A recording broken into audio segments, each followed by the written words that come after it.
Today. I'm running a few seconds late, so let me look some stuff up while we're getting it ready. I thought I had it ready, but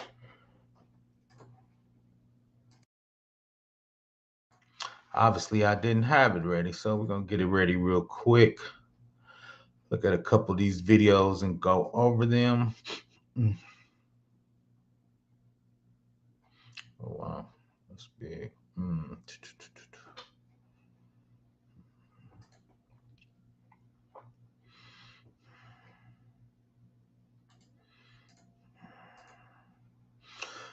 Happy Thursday. I'm calling it Friday because I just got off. So let me see if anybody's rolling in. Give me a one in the chat if you can hear me. Give me one in the chat if you can hear me. PBO trying to get it together. Oh shoot, that was loud. Once again, you know how we do it. If you got anything tech or cybersecurity, just drop them in the chat and we can get to them. I had a great presentation at IEEE yesterday, so I'm still a little tired from that. It went, I think it went super well. So I probably started inviting some of my users to the chat. I thought it was going to be a few more people there. Shout out to Troy Smith. Shout out to Sir Octavius of Williamsburg. Let's see. Getting it set up a little behind today, but hey, tomorrow's Friday, so I can't complain.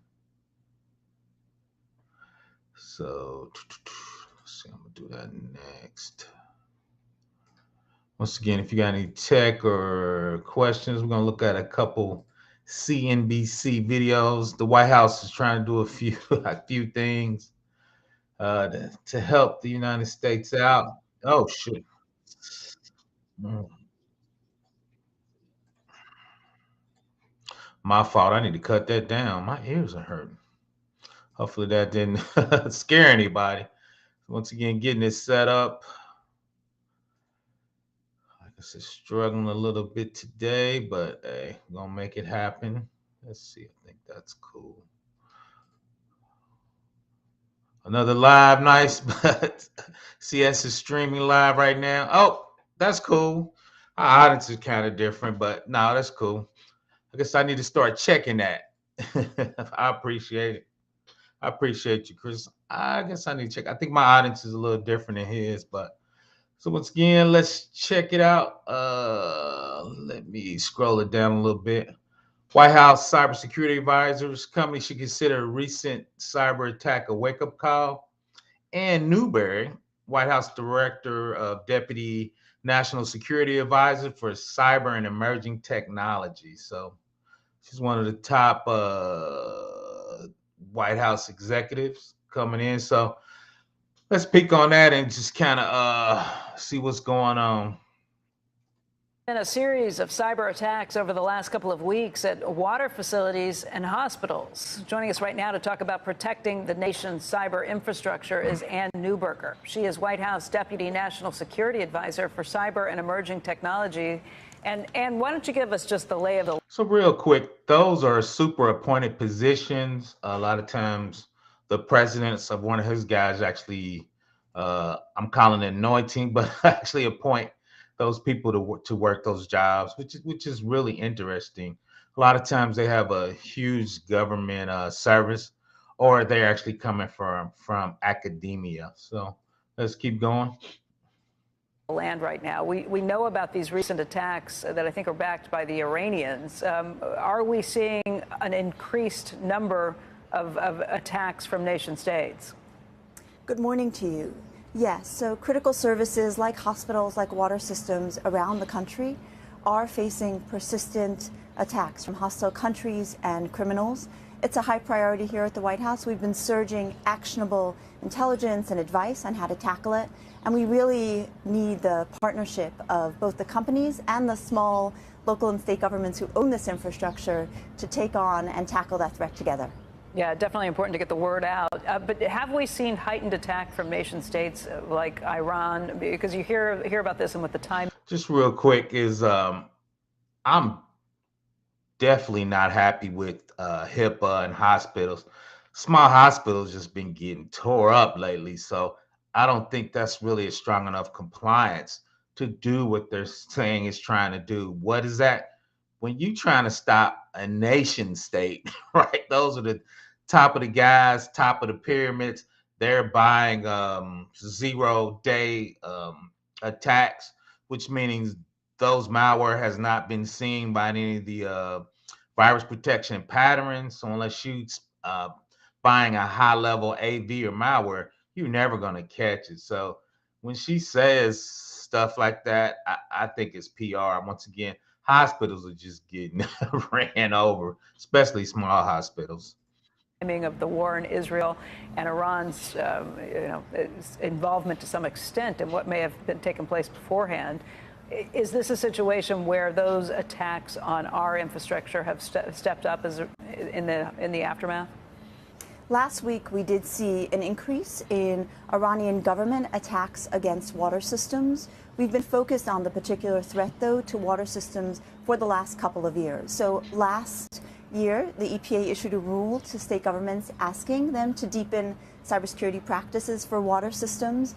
Due to litigation, that rule had to be pulled back. So now we're using that to double down on it. And I want to note that particularly in the case of the water systems, some of these attacks, we believe, are preventable by good cybersecurity practices, good passwords, and putting in place a lot of practices that don't cost money like that to really lock those digital doors of those critical infrastructure systems. That's real interesting that they're attacking water. But if your water's messed up, aka Flint, right, that could really, hurt your nation. We're just really talking about one city in one area. So it'd be, I guess, catastrophic if the whole United States water got kind of affected or got hacked. And I don't think a lot of people, and somebody else said in the last chat, is why are you putting water dams on the internet? Right. So that's an excellent question. But once again, people never thought water facilities would be attacked by cyber. So I think once again, like she said, I think they're lacking in cybersecurity. So once again, we got to get that up and get that rolling to a higher level. How safe should Americans feel just in terms of drinking the water, going to a hospital? Americans should feel absolutely safe in the safety of their water systems and absolutely in going to hospitals. However, we do need to really lock our digital doors. I want to emphasize that there's been really good work over the last couple of years by private companies, by state and local governments in really improving our cybersecurity. But these hostile and persistent attacks by both countries like Iran and criminals who are attacking critical services and companies, costing the economy billions of dollars, are a wake-up call for CEOs, for executives to sit down, ask their leadership teams, what are we doing? What have we done to lock our digital doors? Are we applying the practical guidance the federal government is regularly issuing, using those toolboxes and guidebooks on the things that need to be done to ensure critical services are safe? You talk to CEOs and they will tell you that this is persistently one of the top issues, maybe one of the top three issues that they are concerned about, that they are dealing with. And my sense is that some of the bigger companies are spending lots and lots of money on this. Do you worry about smaller entities that maybe don't have quite the same resources, or is this a problem for the bigger companies because they're the ones who are more likely to draw an attack? It's really a problem, of course, like our economy. Our top priority are critical services. And for those, a lot of the things that need to be done don't cost a lot of money. Things like changing default password, things like making sure that administrator access is carefully controlled. There are things that could be done today that don't cost money that would really make critical services far safer. And that's why we've been working so closely with both small and medium-sized companies, with state and local governments. The administration has made resources available, has made practical guidance available, and is really deepening that partnership and calling for those companies and those governments to step up and work with us in partnership so we can. The biggest cost to that, she's correct. A lot of stuff's not expensive, but once again, you need the technical expertise and the people. That's where your expense comes in. Right? Most people that are good, they're not going to work for a small hospital or a small city or county because they don't pay. Right? So that's where the cost comes in. and we know we're a million people short in cybersecurity. Shout out to Tech G. He looked it up. It was 750 in 2022. When I looked it up in, I think 2021, they said a million. So we a ton of people short, a ton of qualified people short. So I think that's the part she's missing when she said her statement. Tackle this. We really believe it's a threat. While a persistent and difficult one, we can be in a better place with just locking and bolting our digital doors. And I think I've always felt somewhat safe because I figure there are a lot of things you in the White House and at the top levels of corporations know that you're not telling me. Should I assume that? Things that you are working on that should make me feel safe? There's a role, to your point, for government in this, in really focusing on the most significant national threats. There's really a role for the private sector and small governments. We're doing all we can here and continuing to double down and do more. The partnership of companies in really putting in place these practices is what's going to make a difference. This is not a problem the government can solve on its own. This is a problem that partnership will make a difference, and we're committed to it. And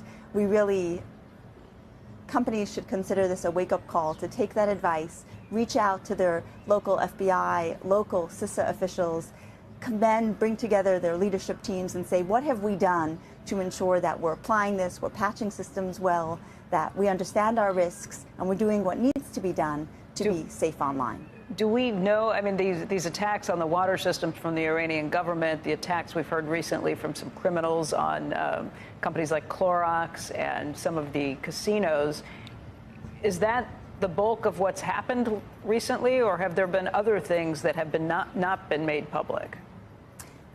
Cyber attacks are costing our economy and economies around the world billions of dollars, both in theft of important data and in disrupting critical services. You mentioned two key sectors. This is it is a persistent threat. We've made a lot of progress in securing. Shout out to her. You see, she didn't answer that question. Shout out to her. She said, so what she's saying is, we doing some stuff. We're blocking Russia, China. We trying to help Ukraine. We trying to help Israel. But she can't say that on a national TV. She just kind of talked around it. But so the question is, and I think we're starting to do it more, when people poke us in the eye, are we going to send our red team and do operational attacks when people attack us? So we're going to do offensive cybersecurity, meaning cut their lights off, cut off their power, right? Make their machines destroy their disk.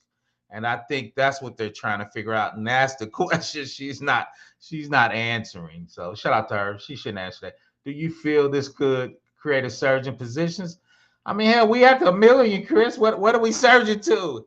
I think the surge, should be hiring people, letting people in the door.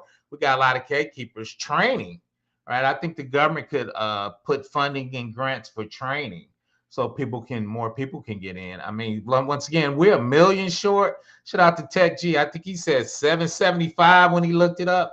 So we don't need a surge of positions. We need a surge of hiring. That's what we need. The smile on her face, like, yeah, we getting paid back. Facts. So yeah, she's like, yeah, I can't let that out. Let's my man 317. We've been having a lot of security improvements. Shout out on our SCADA system. Security team mentioned mandates coming in next year or two. No, 100%. I think if you look, and I'm gonna start talking a little bit about that. Hopefully with struggle security, because that's more his area. But like you said, the critical infrastructure. SCADA is IoT controls that go on stuff like dams, nuclear power plants, the electric company, smart grids. That's kind of where SCADA is at. So shout out to 317. So those are the things, I think, like you said, people are drilling more into because that's critical infrastructure. Somebody shut down a nuclear plant and it goes nuclear, right? That's a huge problem. So I think people are focusing more on those SCADA type positions and systems. Let's see what I'm gonna get more. I think the spokesperson seemed to be really uncomfortable trying to sit on her fence facts, but that's why she get paid the big dollars, Morrissey. So she's supposed to straddle that fence, smile, talk about the digital doors, right? So exactly, facts to RG. We need to hire some more people. So we need to get people in the pipe. Well, there's people in the pipeline. We just need to hire them. people getting searched, people are studying, but we still, once again, a million short. Once again, my man Tech G looked it up. I think he said 775, but that's still a lot of people that's not getting hired, not getting the game. That could be actually helping secure the nation. Digital infrastructure, the president's made it a priority. He's pressed to ensure the government is getting out all the information it has, both about threat as well as about good practices that are effective. But clearly these recent attacks show that there's more that needs to be done. Shout out to her for not answering the question. So we're going to pause that. I think I'm just going. So let's keep going. I got another one here. Let me share it to make sure I'm on the right one. Get my big face off the screen. Let's see which one. Motivation. So that's the one we're going to start. Boom. Let's see. So yeah, let's take that off. So let's look at the right here. Motivations of our adversaries are completely different than they were in 2022. Crips Curbs is one of the top guys. Go check out his blogs. He's definitely one of the top guys in the cybersecurity family. So our adversaries, nation states, they're doing different type of attacks and doing different things to us. So let's see what my man Chris Curbs got to say. Let's see, I got it up there. Let's hit it. Through fake accounts, though it hasn't been very successful. Meta saying it recently took down 2 coordinated Chinese networks. There's a new report, Meta now saying China has become one of the most aggressive actors attempting to sway U.S. public opinion through fake accounts, though it hasn't been very successful. Meta saying it recently took down 2 coordinated Chinese networks targeting foreign audiences, I should say. One included almost 5,000 fake accounts.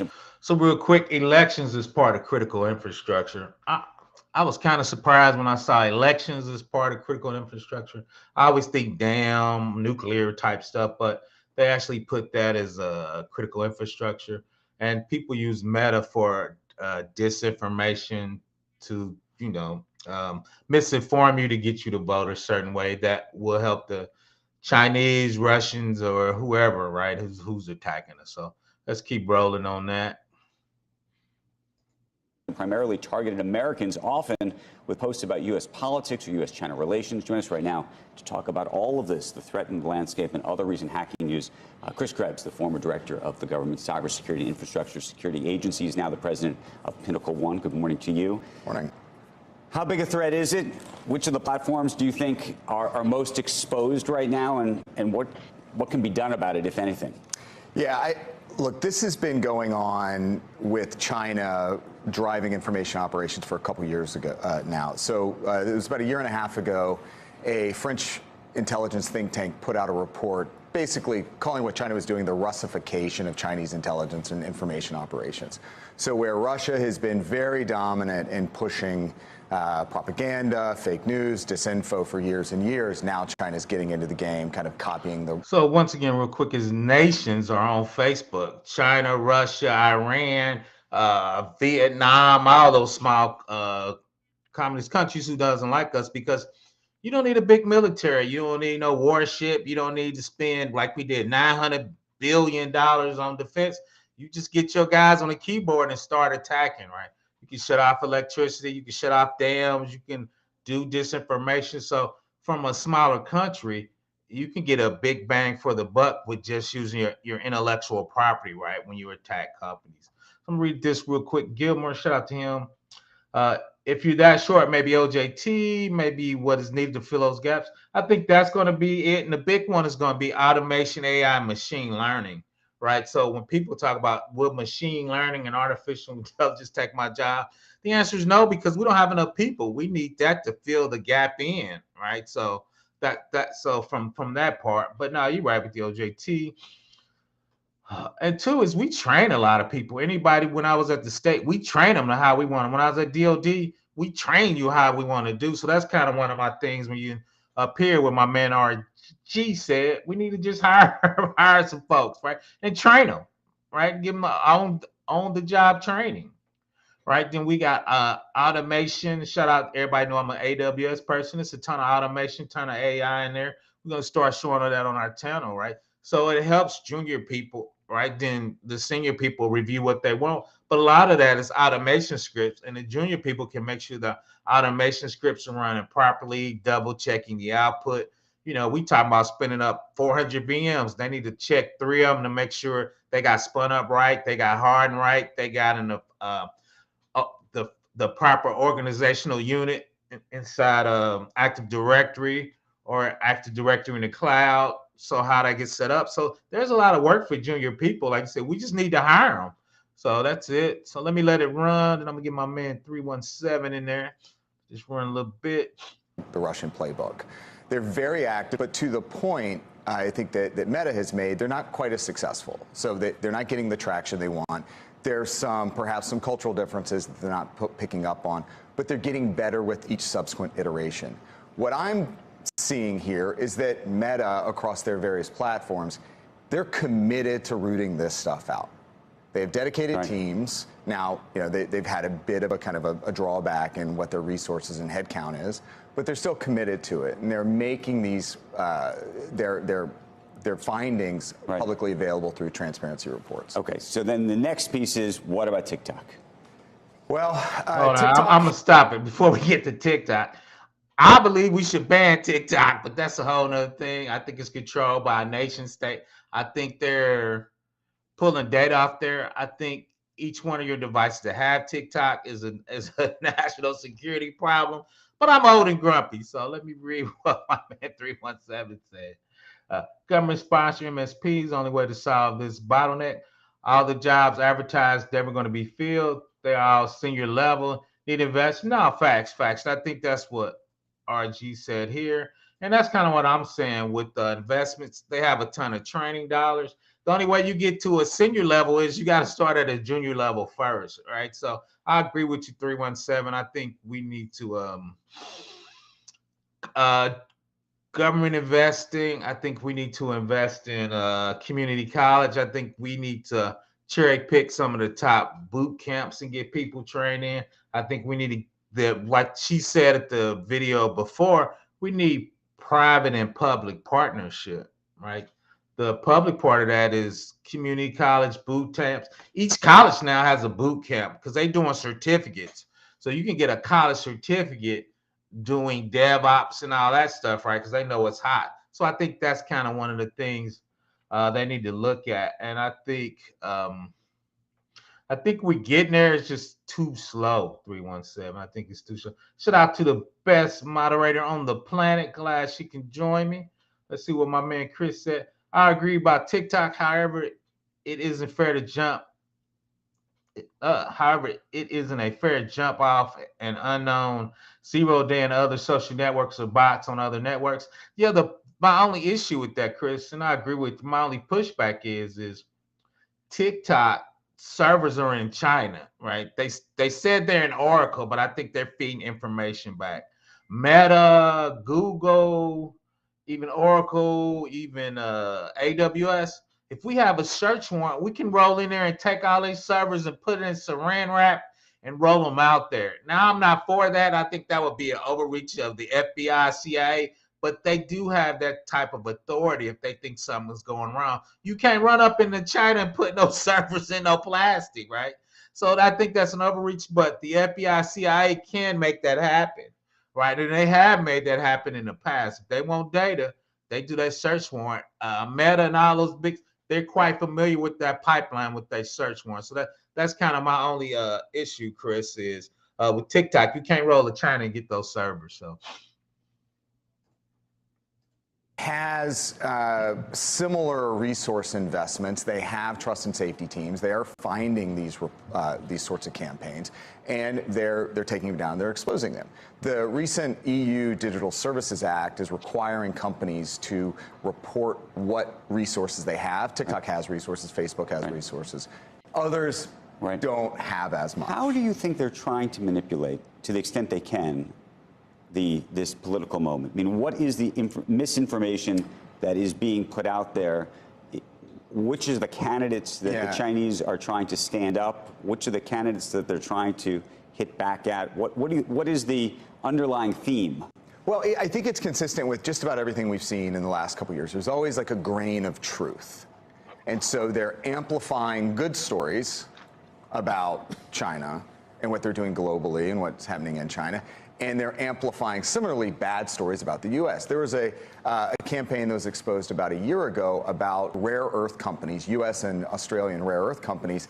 And the gall of this story is that the Chinese were amplifying the environmental records of U.S. and Australian companies, and yet not giving any sort of help. But we're not into a situation where somebody in China has decided, you know what, we want to stand up President Biden over former President Trump, but we're trying to stand up former President Trump over President Biden because we want to sow the seeds of more polarization, or because we believe that one candidate's going to be better for us later. I mean, is that? I think it's too early to tell there, and that's probably what the intelligence community is really looking deeply into right now in advance of the 24 election. What are the motivations of President Xi, President Putin, and others, and how they would want an election to play out? And it's not just going to be who's president, right, but which way the Senate goes.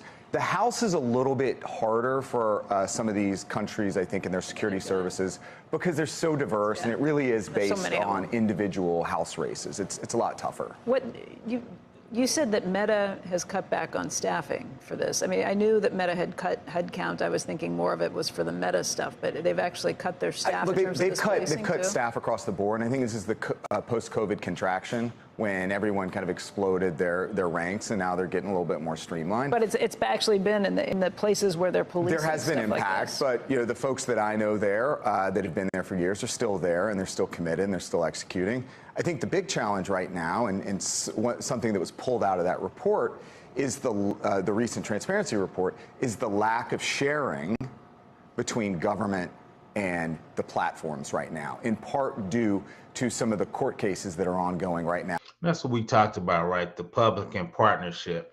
Meta's printing money, Google's printing money, Oracle, AWS, and Azure, right? All those big platforms. Then you got, of course, Instagram is owned by Meta, TikTok's owned by the Chinese. But a lot of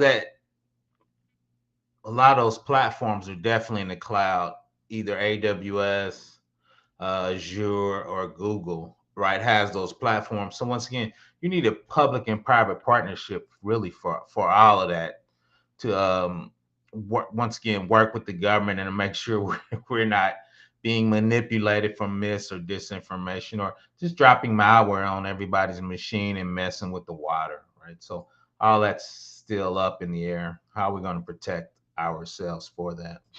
Now, and that'll soon go in front of the Supreme Court. So to a certain extent, Facebook and Meta, Facebook, Instagram, they're on their own. They're on their own. You didn't mention X in any of that. Is there there's not a lot of transparency here. We don't really know what their policies are or how they're enforcing them. And I think that's what folks are looking to the EU and the Digital Services Act. Right. What are their commitments here? They have policies. We know they have policies, but how are they moderating? How are they enforcing against those policies? I'm curious about this, you're talking about what's happening in Europe. There's an argument being made that we, the United States and the FTC, are trying to help Europe. Do you know about this? Generally familiar. That we're trying to help Europe and that we shouldn't be. Meaning Ted Cruz and others have said that we're effectively hurting our own American companies because we're trying to help enforce or assist the Europeans in effectively enforcing their laws. What do you make of that? It's not just limited to social media platforms. I mean, look, we don't have in the U.S. a federal privacy law. And yet I got to touch on that, which is crazy. So we don't have a federal privacy law. So each state, county's trying to create their own, which is great. It generates a lot of work, though. What I'm going to do another video is, I think, a privacy analyst, if you go on Indeed and look at that in the pay, I think that's a hidden gem because we don't have a federal privacy policy. So privacy, especially for bigger companies, because they in multiple states, multiple regions around the planet. In each one of those regions, Mexico's got a privacy. United States really doesn't have a privacy. So each state, then Canada, I think it's PPEA, has their own privacy. So I think privacy is a hidden gem. I think that's a way to get in the industry. And currently, right now, the United States is not doing a very good job of getting their privacy under control. The Europeans have had GDPR, General Data Protection Regulation, for years now. And so companies, tech companies in particular, are baselining against European laws because they don't want to have to bifurcate a governance structure between the U.S. and the EU. So a lot of those, the implementations are rolling over here domestically. Chris, I want to thank you. Thanks so much. Fascinating. Yeah. I don't know how worried we should be. How worried? In advance of the 24 election? Yeah. Look, so compared to what people were talking about in 2020 and 2016. The motivations of the actors across... What's the worst that's going to happen? It's going to be Trump or Biden. Yeah, you should worry. Well, no comment. Does it matter who skews it one way or another? I think the motivations of our adversaries are completely different than they were in 2020. What would our adversaries want? They take your pick. They're both bad for us. I think Russia and China in 2020 generally hung back. They said, "You guys do this Who would they want in yourselves." 2024? So that is a good question. We got one more to look at. You said services hacking by China is meant to create a panic and chaos. Once again, he's talking about that. The CISA director, Chris Krebs, and that was him before. So, and I think, right, that's chess versus checkers. Is how do you handle that, and how do you make that handle, and how do you focus on who do you want to win and not win, and get all that into play. So shout out to my man. Go subscribe to him. Definitely one of the top auditors. Let's see what my man said. Sadly, to make those big companies make moves is making requirements in this framework mandatory, monetary penalties until it hurts, putting CISO suite personnel in jail. No, that's a good point. And people know I love NIST. So the NIST framework is out there. I think for and I'll do another video. I think CMMC, I think we took a step back, which means less controls, lesser confusion, a little easier to implement. But I think with that, we got a little less secure with the DOD. That's my 2 cents on there. I need to get to Dr. Ozier for Simply Cyber to get his comments on that. But no, yeah, shout out to that. And a lot of times that's what this channel focuses on is the NIST framework, which is federal compliance for federal systems. A lot of state agencies have to comply with NIST and federal systems. And all your big accounting service and big consulting services, they make money on the government. So they're hiring a lot from doing the NIST framework. And I got a NIST playlist out there, or a compliance playlist that focuses on this. Once again, I think that's a hidden gem out there. Shout out to my man. Salute to you in the chat. So let's see what China's doing to us. I just want to hit on these 3. Once again, White House, big government. What are we doing as a nation to protect ourselves? I'm staying on the topic of China. A scary new report from the Washington Post highlighting how China's military is likely behind a number of hackers who've gained computer access to the systems of about 24 key American infrastructure facilities around the nation.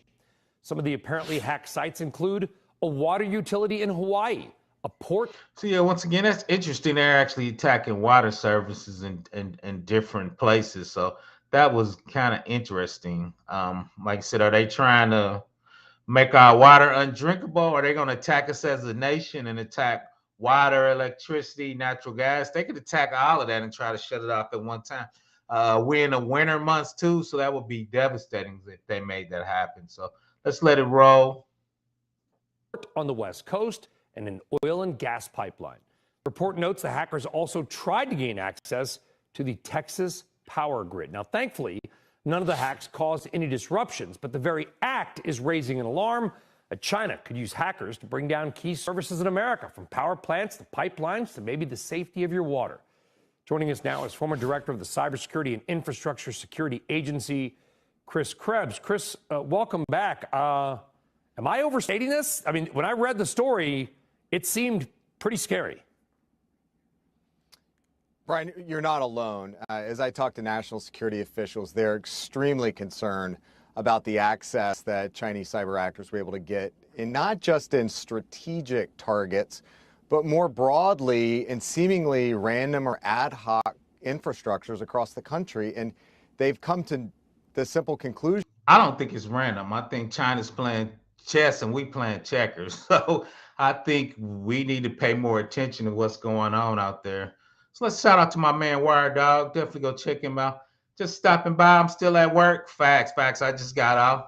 Wire Dog getting them big checks, man. Shout out to Wire Dog getting them big checks. Uh, I think anything that affects daily scares American people, it's easy to grab low hanging fruit. Oh, 100%. And that is low hanging fruit. Water companies probably has less security on that. Let's see what my man says. I think I might take this with versus our industry acts, places like HIPAA, financial data use. So I'm gonna answer that probably at the end of this one for my man 317.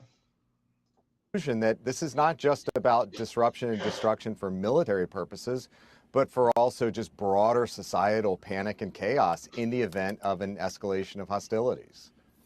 Yeah, when I spoke with somebody, Chris, a while back at a security forum, and they basically said, well, you know, China could probably shut off your GPS in 2 seconds as they take out this, this, and this. And he kind of walked through it. I don't want to say it because I don't want to give anybody any ideas, but it was really an eye-opener for me. Would it be that easy to take control of things like an electrical grid or a water supply?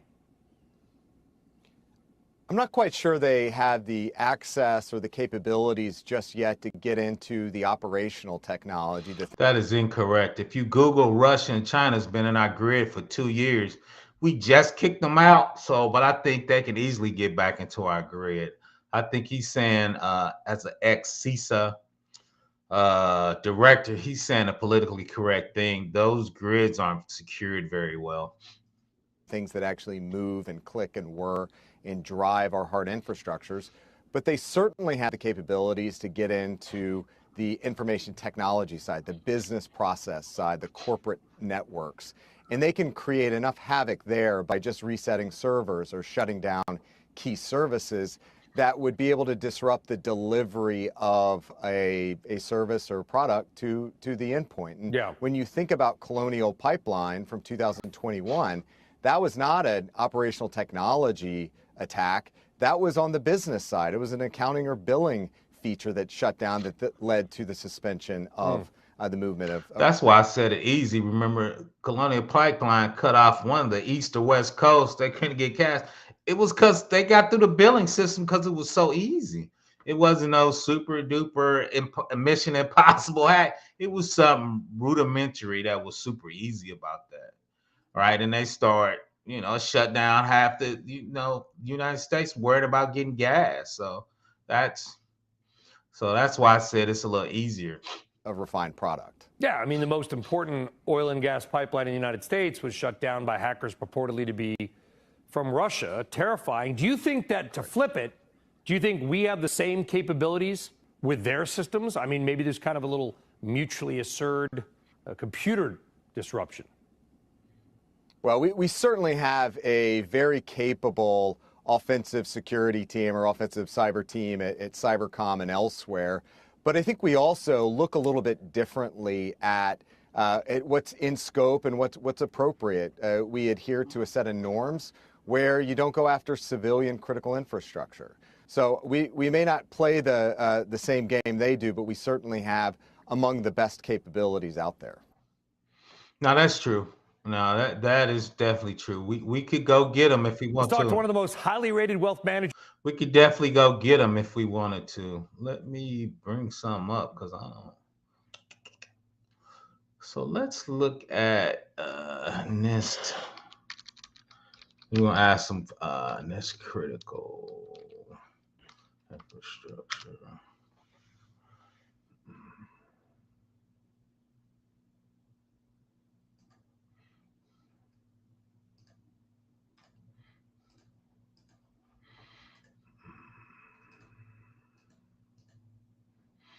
So most people know I'm a NIST guy. I'm a federal guy. So you see it at the top, NIST Cybersecurity Framework.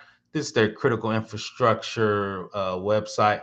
You see chemical, commercial facilities, communication, manufacturing, got Intel in there. Well, we talked about the dam sector, the water, defense industrial, emergency services, homeland security, the energy sector. So we're talking about electric, gas, and all that. Financial sector, because we cut your credit cards off. Ain't nobody carrying cash anymore. Food, the government sector, healthcare. You got the high trust documentation in there. Information tech sector, nuclear reactors, material and waste. So we got guidance. Each one of those links are, and this has guidance on how you should secure that particular information with transportation and once again, water, waste, and system facilities. So let me see what my answer from my man right here, 317. What's the benefits of GDPR versus our industry acts already in place? HIPAA, financial data use, Graham Leach, Bliley. There's a ton about there. FTC audits. GDPR by far is much deeper and harder than all of those, especially HIPAA.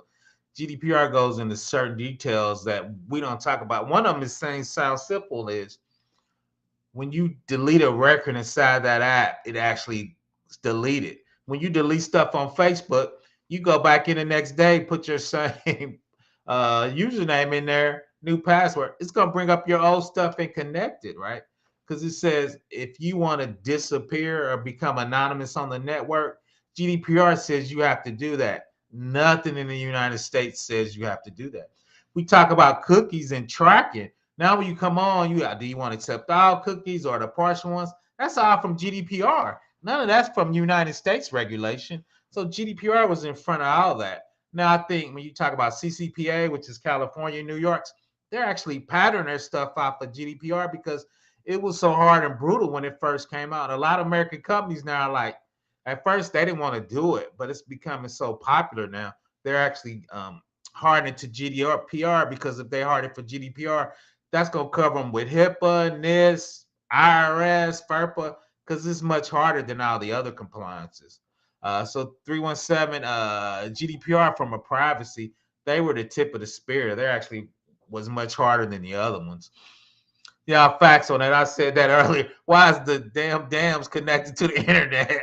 That is a good question. I think from a high level, water frequency, I think if there's cracks in dams at night, I think they have now some electronic notifications, kind of like a SIM going in there. But I agree with you. That was kind of like you said, why we got the damn dams connected to the internet. That was I agree with that. Sub Daddy, I look forward to looking into the content this evening. Yeah, he's straight, more audit, more of that financial in there. I'll probably get him on the channel and interview him, talk about auditing, because you know, Chris, you getting into it. I'm in that IT auditing life, so it's in the U.S. Yeah, it's, a lot of it is quite outdated, especially from above when you talk about SCADA. So, and that's what Dr. Ozier talks about when he talks about technical debt, right? You can have a system on Windows 95 with some special connections, and you can't cut it off because it's used from some unique function inside of a dam. So that's the thing, is getting the smart grid up, getting the smart of all that up, and getting it transferred over and getting it technically updated and get rid of that technical debt. Shout out to that. I love this too. Let's see what my man RG says. Yeah, air gap the water. You would think, yeah, 100%, but everything's got to be on the internet now. That makes it a lot easier. Monitor system, thermostat, beat dams. Yeah, facts. So then once again, I think he had RG start up the front is exactly. We need to hire folks. So once again, how do we get on the job training? How do we get people in the industry? Obviously, we need people, right? We need people with diverse backgrounds, different information of how they look at auditing techniques. How do you harden stuff? How do you get people trained in the cloud, since everybody's going to the cloud? How do you get cybersecurity with all the different endpoints in the cloud so they understand what's going on from a GRC, which is basically government compliance, right? When she said all that, you got to do the auditing of it to make sure it's happening in the proper way. So I'm gonna drop the link and see if anybody wants to come up. Like I said, I was looking at CNBC and I liked those three videos, so I just kind of want to talk about them from the high level, because we're talking about really coming down from the White House and getting in. I did a video, Zero Trust. Zero Trust is basically the White House and Jen Easterly in charge of that. And X Krebs is what framework should you use to secure your government agency, your state agency, your county agency, hopefully so we can lock our digital doors. I don't like that saying. Lock our digital doors to keep China, Russia, Iran, and all the bad guys out, right? So they're actually putting out frameworks and best practices to try to get everybody on the same page to make that happen. Let's see what my man 317 said. We install networking for SCADA stuff so the guys know when equipment goes down. Sewer system needs pumps constantly working while the treatment plants very low level programmable PLC, Linux, etc. Now that's a good point. Like you said, you trying to keep like you said, auditing. I call it observability. That's what AWS calls it. I don't think I like that term, right? But you need to observe what happens so you can get alerts and stuff when, like you said, the pumps goes down or the power goes off in a nuclear power plant and stuff starts getting right. You need alarms, right, to notify people. But most of those agencies usually have people 24/7. So, but I still understand what you mean from a Splunk SIM notifying observability, meaning you observing things. If the web server goes down and it doesn't roll over to a new DR site, send out alarms, send out emails to make that happen. So so once again to make that happen, please be sure to click the like button. Shout out to that. Let me drop this link. If anybody wants to come up, like I said, I just saw those and I've been talking a little bit more about White House and big society stuff. So let's see. Let's see. I got my restream in a way now. I got to figure out how to get. Okay. But yeah, so once again, you see the White House and all the people. They talk about election. Once again, the page I'm showing, and I'll go through it real quick, is the critical infrastructure and what they believe is critical infrastructure. They didn't put the voting machines on this one. I've seen that actually on another NIST page. So what do they see as, once again, critical infrastructure? Chemical sector, commercial facilities. You see the Department of Homeland Security, communication sector, critical manufacturing. The dams, like we said, why are they on there? My man explained the defense sector. And each one of those is cool. I'll put this link in there. They actually have the special publication or the special document to help you secure that particular sector of the United States, right? You got the dams, which has a different level of security. Like my man said, that's more SCADA type stuff. So, um, defense, emergency sector, the energy sector. So I did a couple of videos on electric grid, how that's kind of brittle at best, right? The financial sector, bank executives, cyber security tools for that, right? Because if you shut down the bank sector, most of your money's moved electronically, right? Be from stock and bonds and people trading different currency. All that's electronic. So if you shut down the electronic part of the financial, things will grind to a halt, right? Then we got the food and agriculture.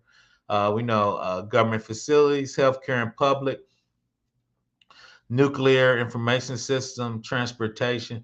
And once again, the electric system. I might need to go to another website, but once again, this is a good one. Let's look at the assessment and auditing. So they got different tools that you can use. The toolkit, implementing the NIST cybersecurity framework and supplemental toolkit. I usually do more 800-53, but the CSF is definitely a good framework, especially for smaller governments, counties, and what's going on. So let's see who dropped the ball on not reinforcing identical infrastructure. I don't think it was dropping the ball per se. I think it grew and we just never tightened it up. But because a lot of that's federal money, county money, and state money, and people don't like spending for stuff they really can't see until they can see it, right? And it's a problem. So I think that's kind of what the issue is. I'm going to dig into the $900 billion defense bill. I'm sure there's a lot of cyber into that and see once again what they're paying for. Hopefully we get some little grants in there and some training for the peoples. So we get some OJT in there. See what my man, the technology is primitive and foreign. That's the dangerous part. half the monitoring stuff I set up in our SCADA or network is DOA. Yeah, it's like you said, it's technology that a lot of it's old. In my last job, we had a few minor things, and we really dug hard to try to get that updated. We were writing tickets to the vendors saying these are the enhancements we needed. If you don't give us these enhancements, we're gonna report you to the government, right? So trying to push vendors because sometimes if it works, people leave it alone, right? And if you don't need to update it, right, you just print money with it. So you see a lot of SCADA with print checks and large bulk print companies.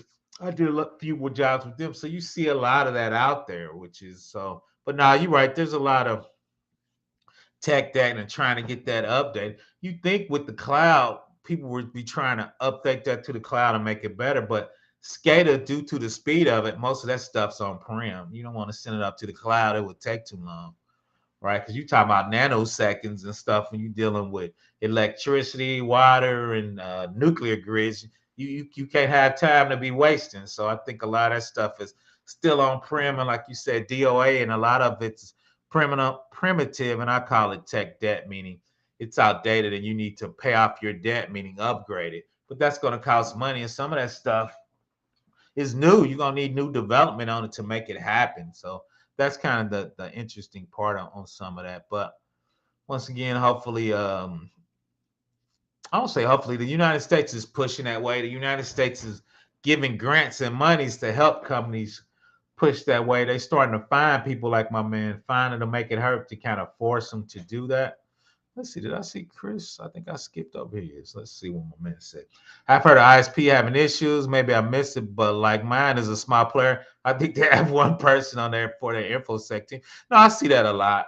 And a lot of people, once again, I worked at a large state. Most of the smaller agencies, they didn't even have security people, right? There was one big agency for the state.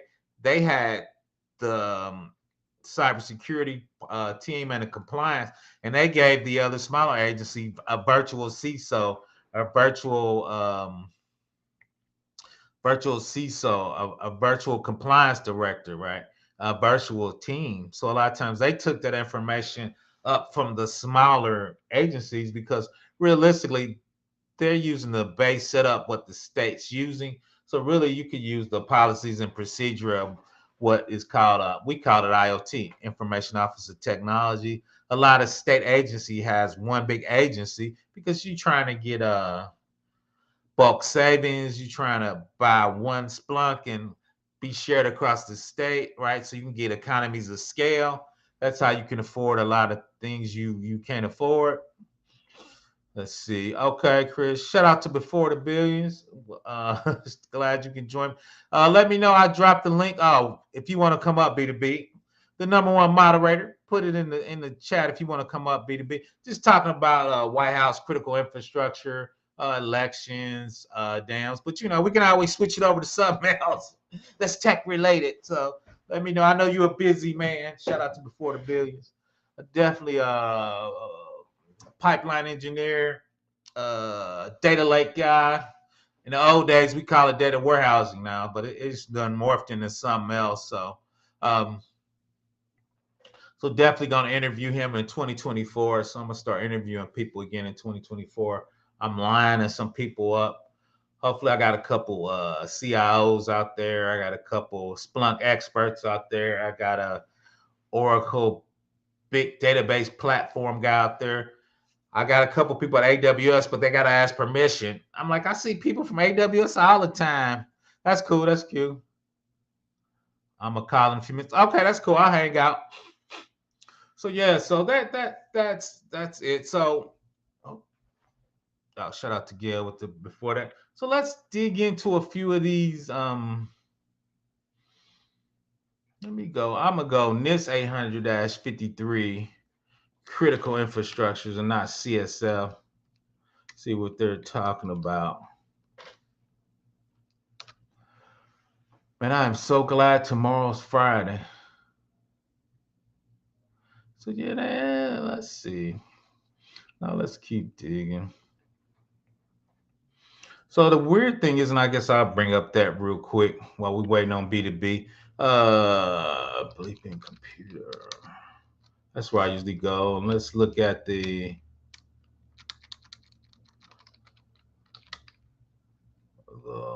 water attack. So that's kind of, I think a lot of people don't really think about that a lot when you have a foreign nation attacking your water, right? I don't think that jumps on a lot of people's radar. So let's look at this article real quick on that, because that's when you talk about critical infrastructure is when you can't drink water, right? Because Russia done took it out the box, right? And I think a lot of people will be off guard with that. Oh, my ad blocker, I'm blocking. No, I don't want to block. Come on, come on. Let's see. Can I? I'm trying to be back to the main. Continue. I got to give him some money, I guess. PBL got to stop being cheap. So let's look at it real quick. You see at the top, hackers breach U.S. water facility uh, via exposed Unitronics PLC, and that's what my man 317 was talking about. PLCs, programmable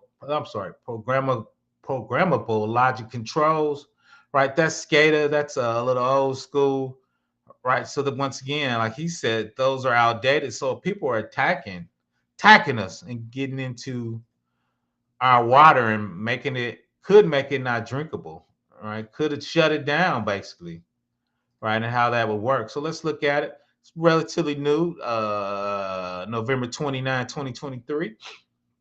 That's the water facility. Right? Got there, putting infiltration in there, putting a little things in the water to make it drinkable. So when you said CISA, remember Krebs was the former director. That's Cybersecurity Infrastructure Security Agency is warning that threat actors breached a United States water facility by hacking its Unitronic programmable logic controllers that was exposed online.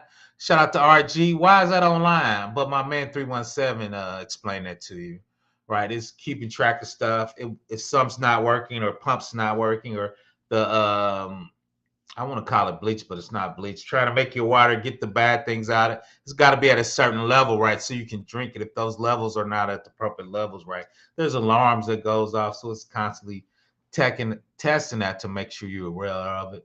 So the PLCs are crucial control management devices in an industry setting, and hackers compromising them could have a severe repercussions such as the water supply contamination through the manipulating the device to alter the chemical dosing, right? And that's what we were talking about. That chemical dosing needs to be at the right level so you can drink it, right? So I think that's the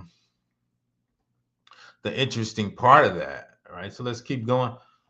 Other risk includes service disruption leading to a halt in the water supply, physical damage to the infrastructure by overloading the pumps or opening and closing valves. So that's the things we're monitoring to make sure that doesn't happen, because there's a lot of ways to damage that type of equipment with a cyber attack.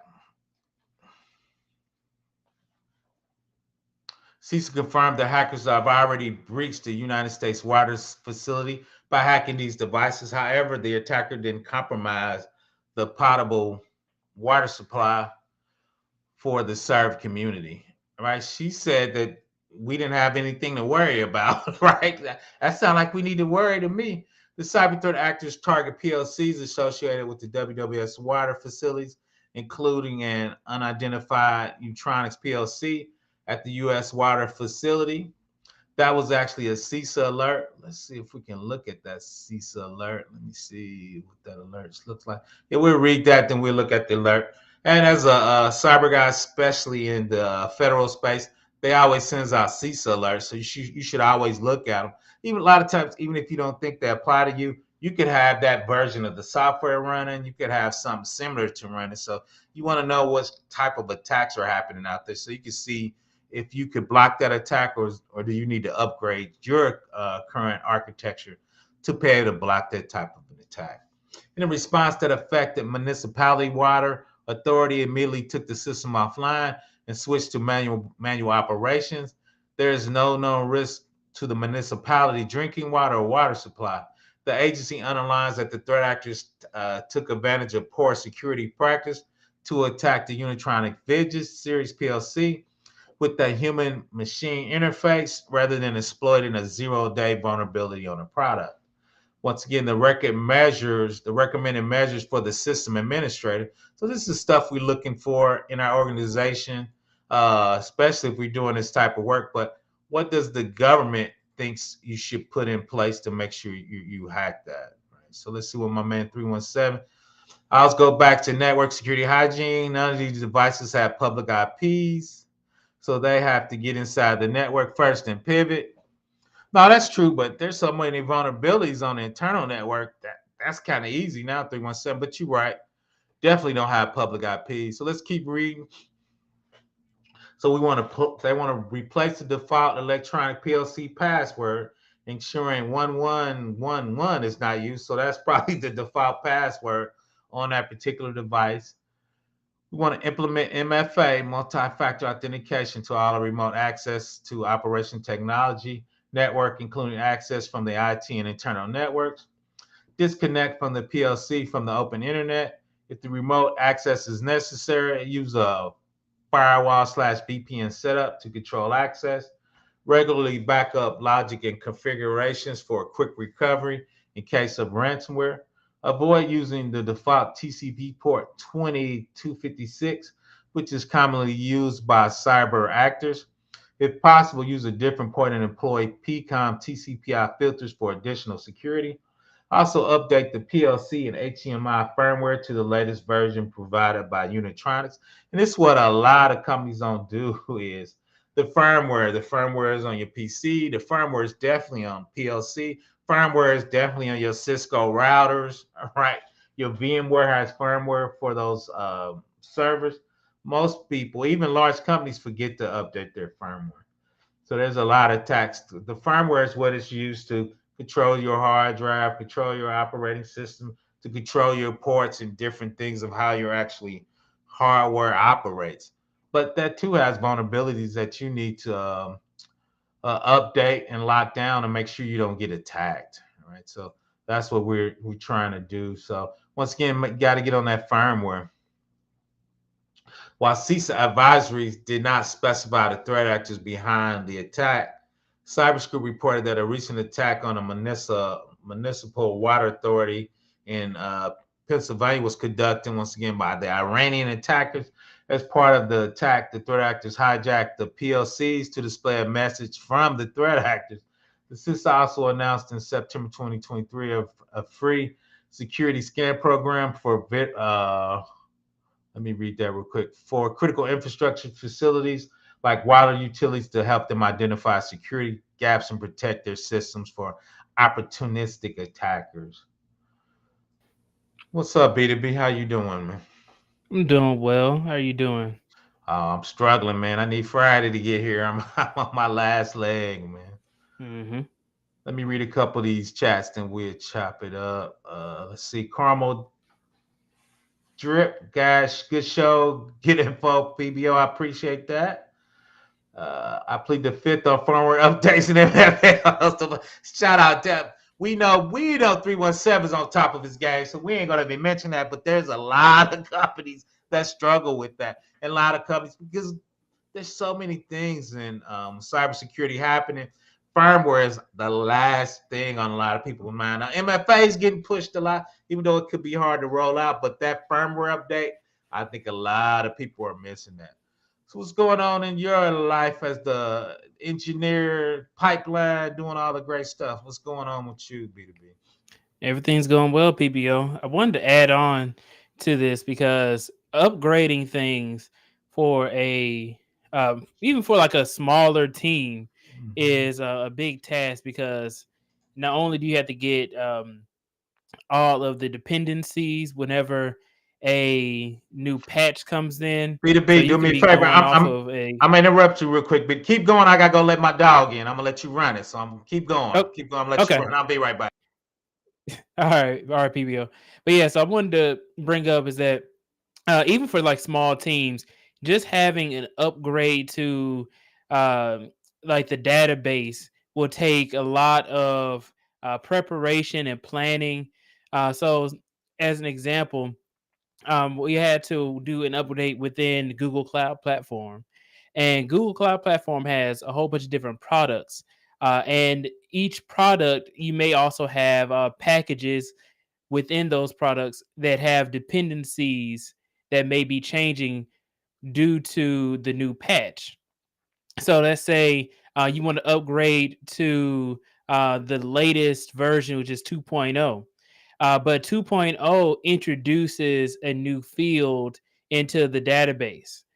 So, like they say, the new field is called event, right? So it's going to be saying for every single record within the database, we're going to put the words event as a value within that record. That may actually break people's code. It may break other people's processes. And it's something that you have to account for whenever you are upgrading something. So that's why a lot of companies may take a long time to be able to update things, because if they are still providing support for security, then the company will just say, "Hey, we don't really need to push off this new upgrade because they may break something else, or another team may be affected by this." And then also, PBO, another thing that happened is you may have people getting hired on because they need to either migrate something or upgrade something. Um, like when I got hired on, I needed to help with the migration from one product to another because the licenses were just so expensive. But And it was a lot of work. It's like, okay, we have this process is working. Somebody from offshore team ended up creating the process, and we don't really understand what's going on.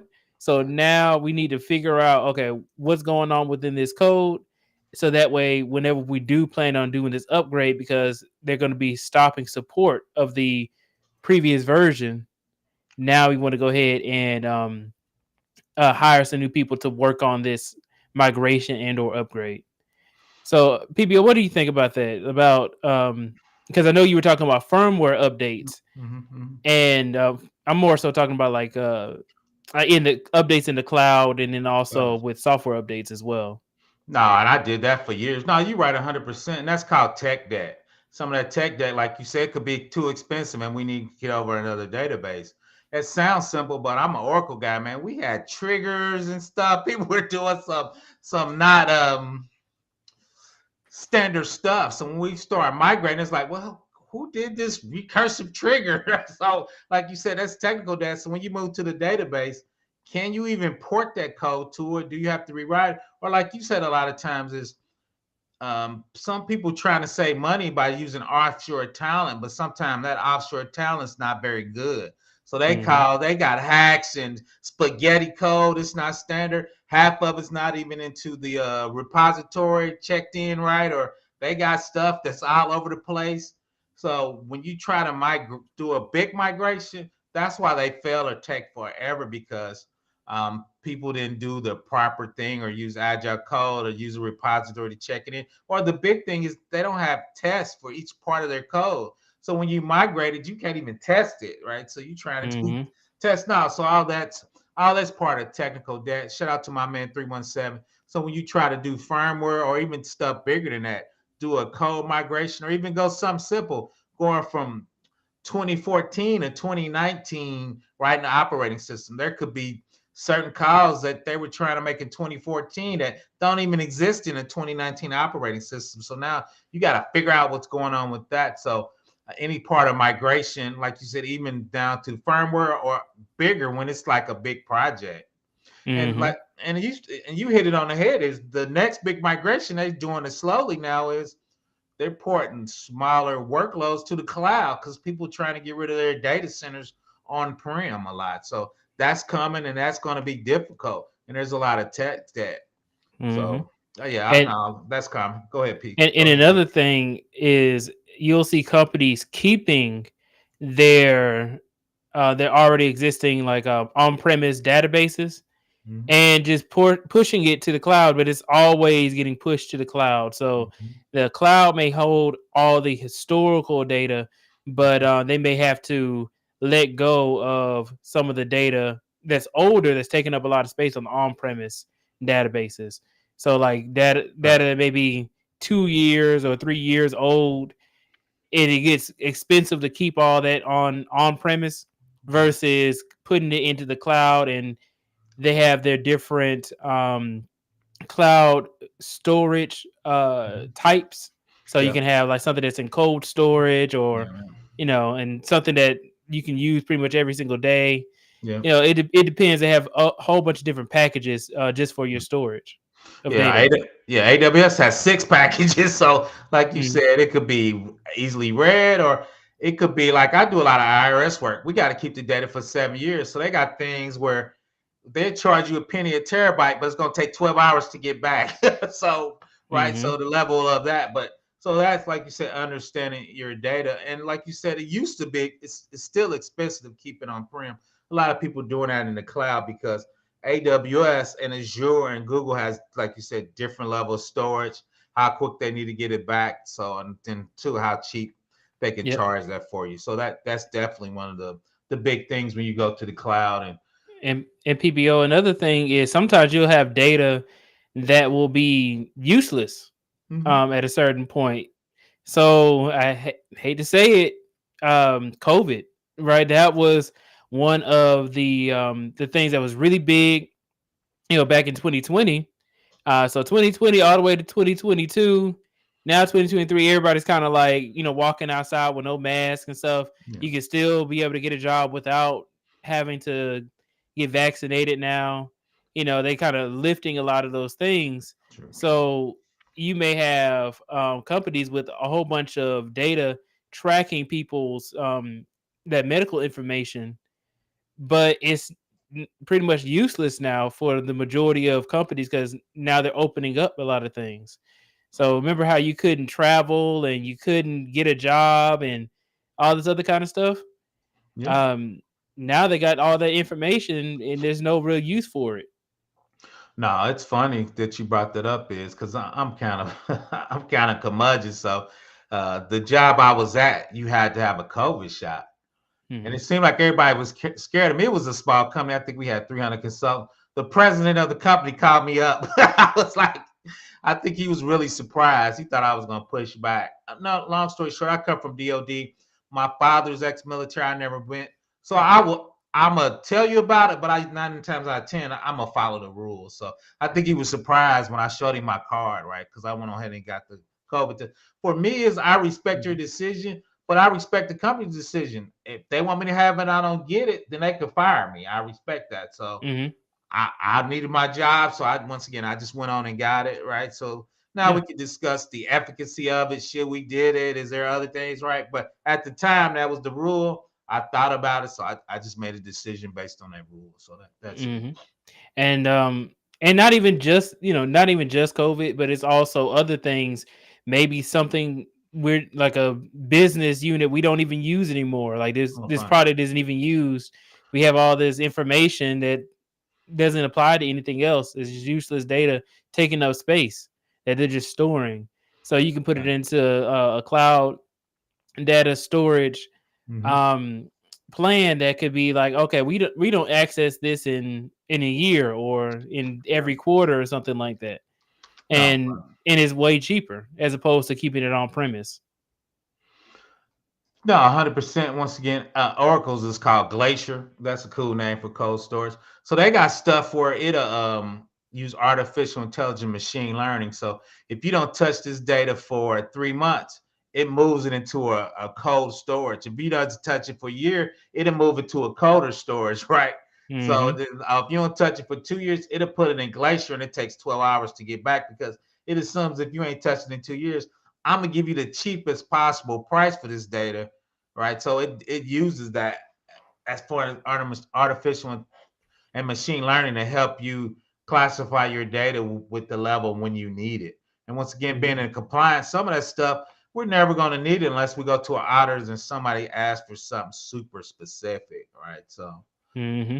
we got to That's figure out where to put it. Go ahead, Yeah, Big. that's a good point. I didn't know that they use AI for that Hmm. to be able to move that because I don't know if Google had. Well, I'm sure that they have something similar, Yeah, but when I was looking into it, they didn't have it listed per se. yeah, But that saves a lot of time too, to not have to actually sit there and figure out how long it's been. You can just put thing into storage, yeah. and it also helps with if you have tables within Yeah. your data warehouse, and then they're just getting so large with Hmm. data, it gets extremely hard to be able to query that information, Facts. or it's expensive because the table is being used, but it's just such a large amount of data within it that's extremely old. We may need to archive that data within a data cloud storage solution. Yeah, Oracle has this thing called transportable table space. So you put your table in there. After a while, if you don't need it, you can export it out, put it in cold storage. And since it's an exportable table space, if you need it, you can reattach it, and you don't have to import or export. It just takes it in a table form because they were doing a lot of that because when we were doing data warehousing in the old days. So Oracle Mhm. has something called a transportable data space. So you could just unhook it basically. And we did it when you put it in there. Of course, you did it in a date range by quarters or time.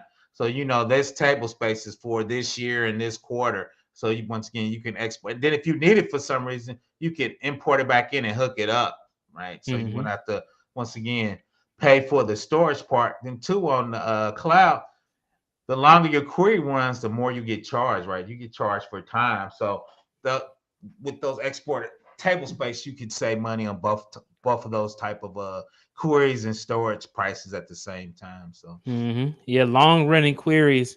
I remember you were saying something about service level agreements as yeah, well. You can kind of set those up so that way, if a query is lasting for too long, it'll give you an update like, "Hey, this is a long running query.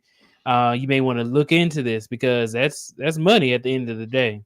facts. But we talked a little bit about this. Shout out to 317 Axel Folius. I hate this term, observability. So if we got any queries running longer than an hour, Hmm. it should alert you, like you said, that you should have that built into your infrastructure where, okay, Yes.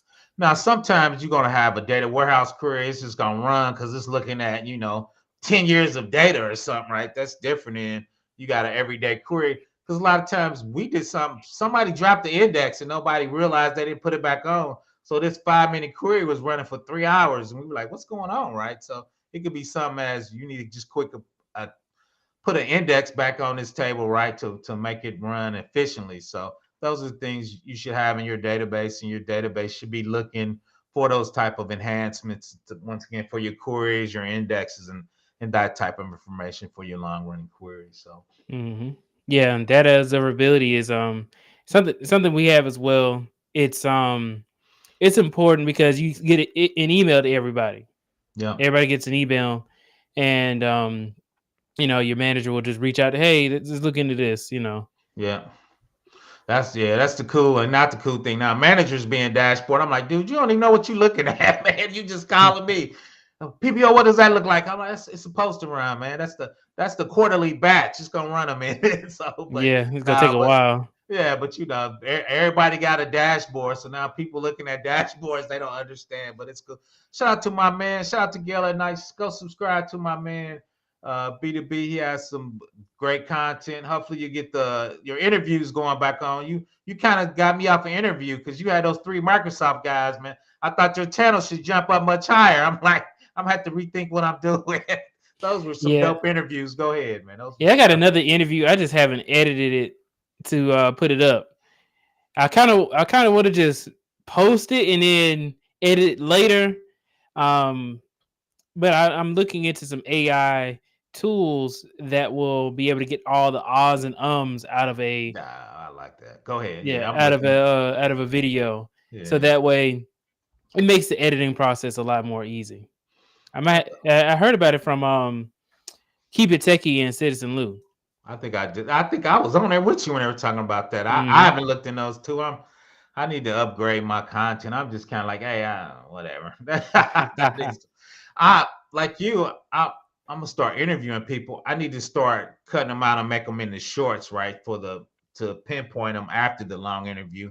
I'm too lazy to do that, man. So I don't know. I see everybody's doing that. So Hmm. that's something I haven't done. Let me read this quick article real quick, B2B.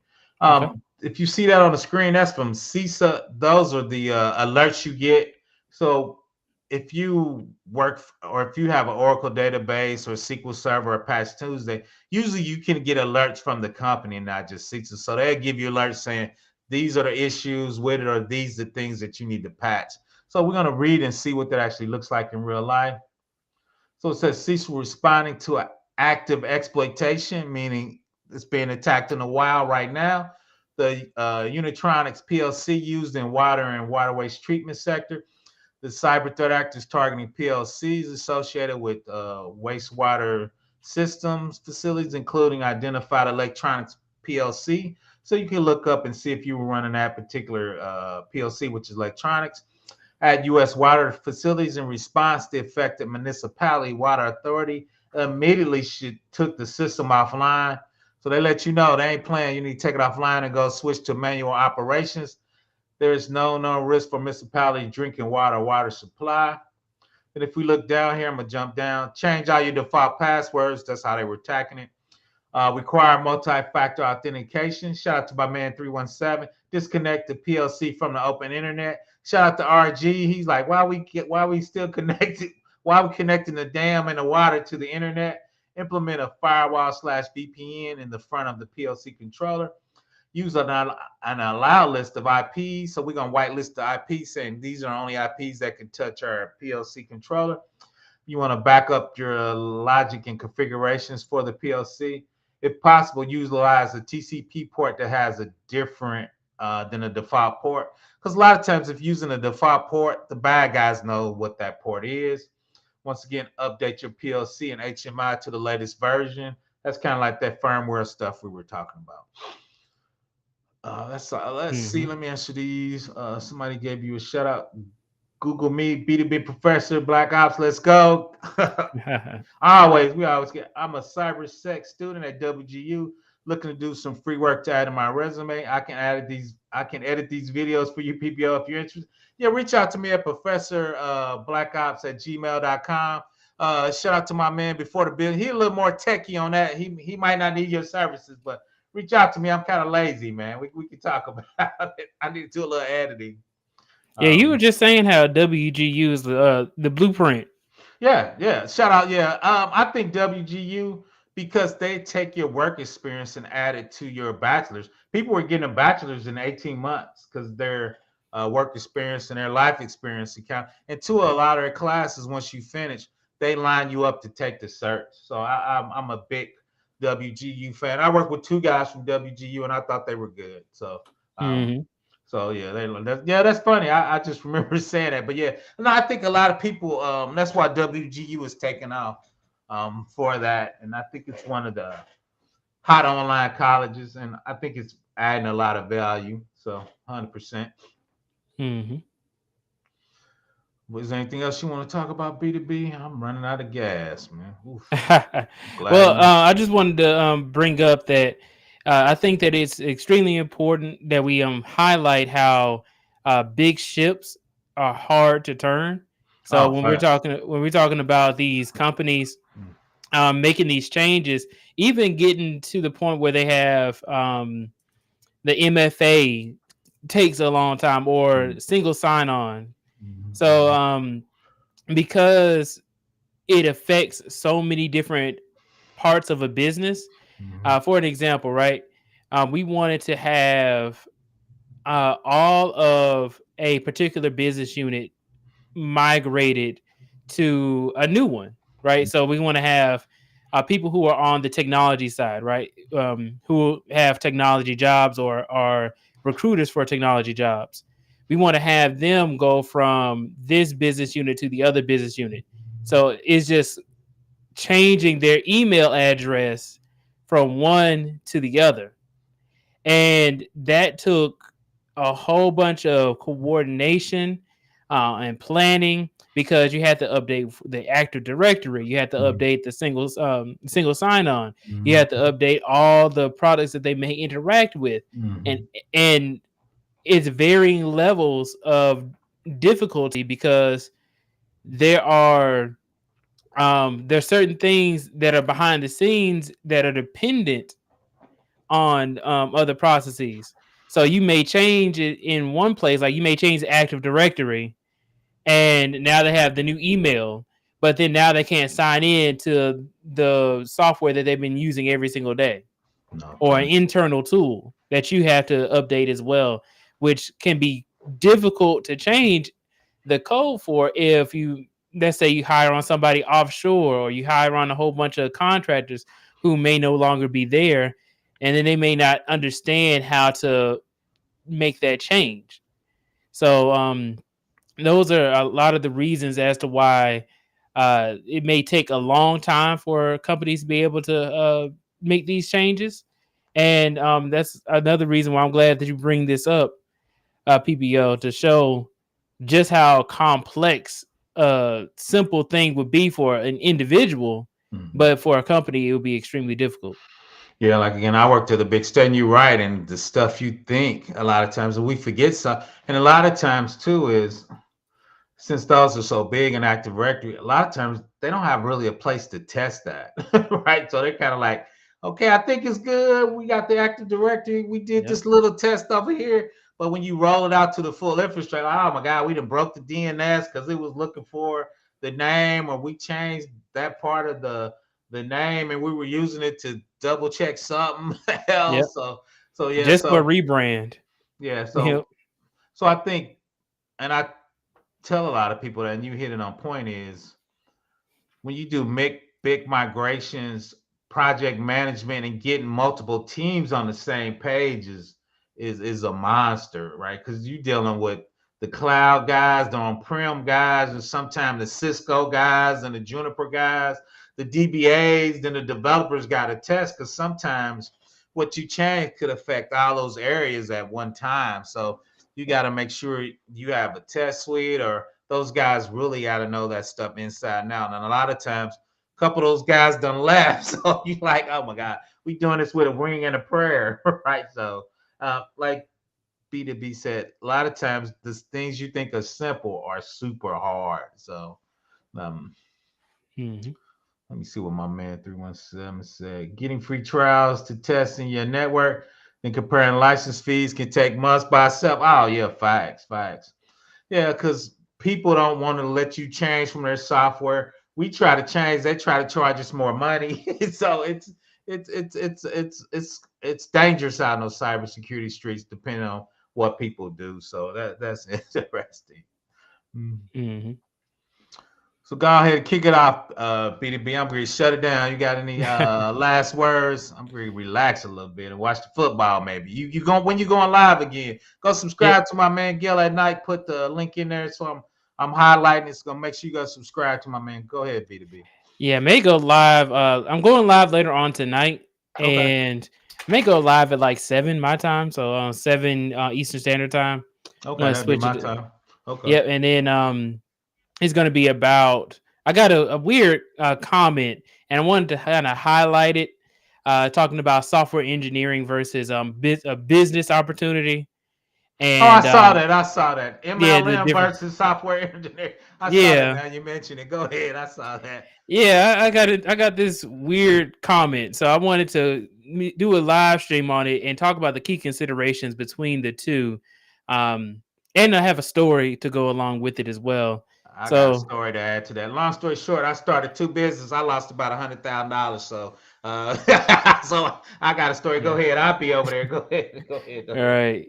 But yeah, so that's why I just want to say thank you so much for having me up here. I think it's extremely important that we talk about this topic, especially when it affects big companies or big government like the United States White House, Yeah, yeah. right? And it's interesting how we got this information as well, because I thought that pretty much anything out of the White House would be like confidential or something like that, but you Well, know. it's like my man said, since it's starting to touch everyday people in everyday life like water, Hmm. and the governors like this, when the public starts panicking, they hold the president accountable, and that's going to cost him votes. So it's not all altruistic, right? So if you think cyber, you don't think the president's handling that. So I think that's one reason I think too, Russia's wearing us out. But I think for him, he wants to show that he's in front of that issue because it's becoming a big issue because everybody's getting hacked. So I think that's one reason Hmm. he's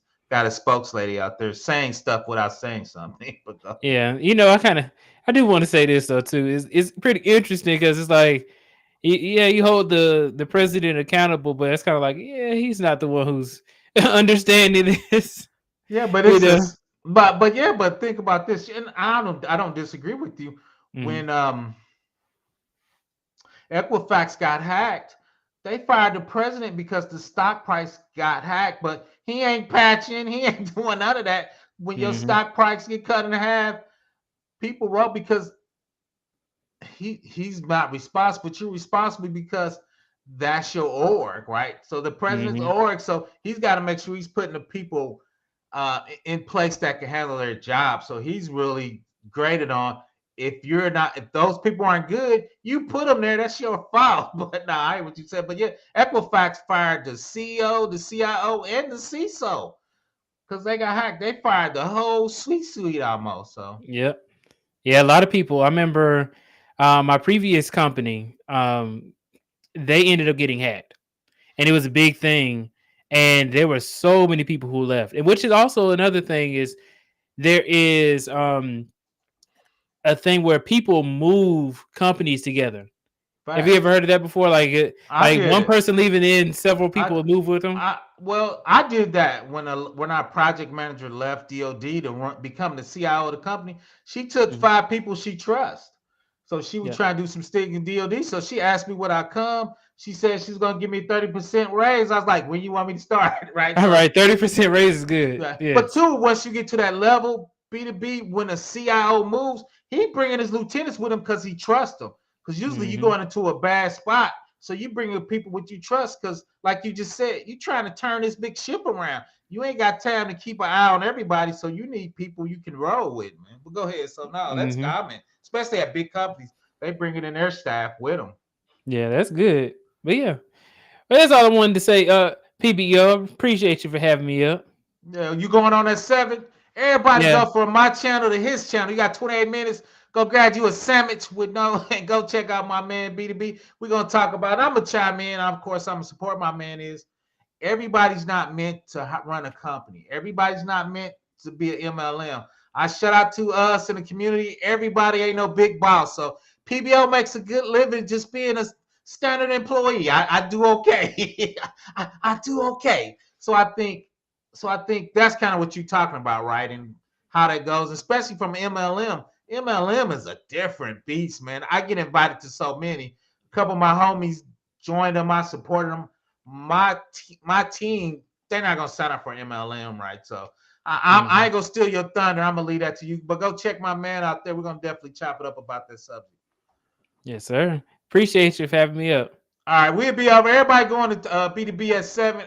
Thanks everybody for joining me. I'm out. I'm gonna take a little break. Then once again, I'm gonna support my young guy. The elders got to go help him out. He don't need my help though. He doing great things. But I'm gonna be at B2B's channel in 25 minutes. Thanks for everybody for joining me. If you need me, ProfessorBlackOps@gmail.com. Thanks to my man Axel Foley 317. Shout out to my man Eddie Murphy. He's about to make the part 4 of that, I think, of that movie. So shout out to him. So hopefully he gets some money. He got like 10 babies though. Shout out to Eddie Murphy. I'm out, Professor Black Ops. Hit me up at ProfessorBlackOps@gmail.com if you need me. I'm out. Everybody have a great day. TGIF is almost here. That's all